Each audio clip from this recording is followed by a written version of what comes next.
Hello and welcome to the Heaven Bound Sunday School class at the First General Baptist Church in Truman. We're going to read scripture from the Old Testament. We'll be reading out of the book of Isaiah. Isaiah, one of the more prominent, for lack of a better word, of the prophets from the Old Testament, most well known probably. It concerns the exiled Israelites as they're in the nation of Babylon and about their return to Jerusalem. And we'll read some scripture from Isaiah, the 52nd chapter. And that chapter falls into 5 sections, and each of the first 4 sections invites the exiled Israelites to return home because Babylon is about to fall to the Persians, who are led by Cyrus the Great.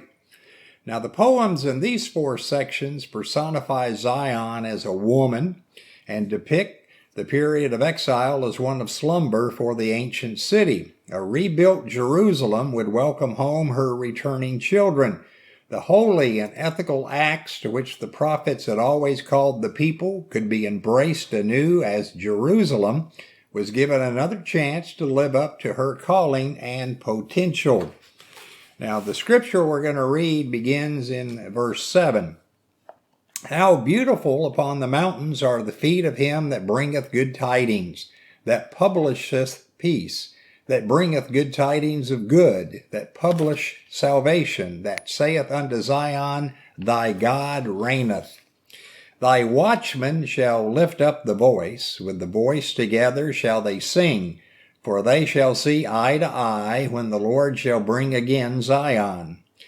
Break forth into joy, sing together, ye waste places of Jerusalem, for the Lord hath comforted his people, he hath redeemed Jerusalem.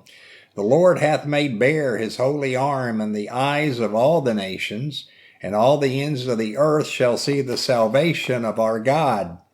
Depart ye, go ye out from thence. Touch no unclean thing, go ye out of the midst of her. Be ye clean that bear the vessels of the Lord. For ye shall not go out with haste, nor go by flight.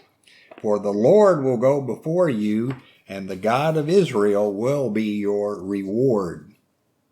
Now, the image that Isaiah presents there beginning in verse 7 is that of messengers who have traveled a long distance and are breathless. They barely had enough strength to get to Zion and had an incredible message to give. They traveled over the mountains to bring the news. They were willing to travel over dangerous and difficult roads to reach Zion. They were committed to getting there. Now, the good news involves peace, it involves salvation, it involves the message that God reigns. This message was immediately fulfilled in the fall of Babylon and the decree of Cyrus that the exiles should return to Jerusalem. Even more, this message was fulfilled through the triumph of Jesus Christ over Satan, the triumph over sin, the triumph over death, over the grave, and over hell. That is the real fulfillment, the real victory that God has won. We can rejoice. Death has been defeated, and our sin debt has been paid. We can rejoice that we are adopted into the family of God and will live forever. This is the good news. Now, Isaiah tells the exiles to lift up their voices and sing together as they sing praises to God. Now, when we understand God's power, we understand his comfort, we understand his grace, the proper response is to worship him. We see this response displayed throughout the Old Testament and throughout the New Testament.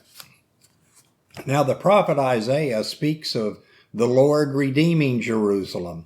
He also talks about all the ends of the earth seeing the salvation of God. He talks about the watchmen whose jobs previously had been to warn the city of any approaching armies or any other dangers. Now, their job would be shout loudly about the salvation of the people.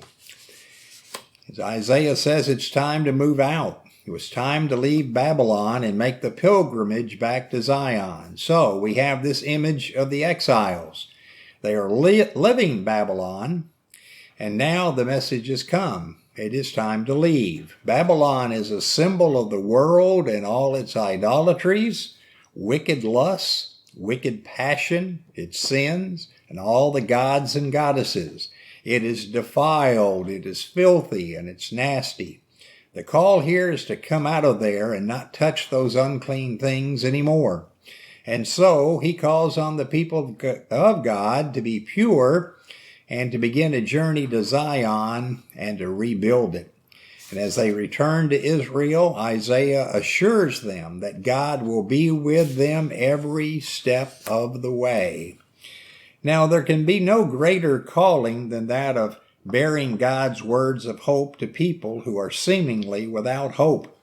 That's true whether we're talking about the 6th century BC or the 21st century AD. And just as the announcement of rescue to the ancient Israelites was to result in rejoicing, so also for us.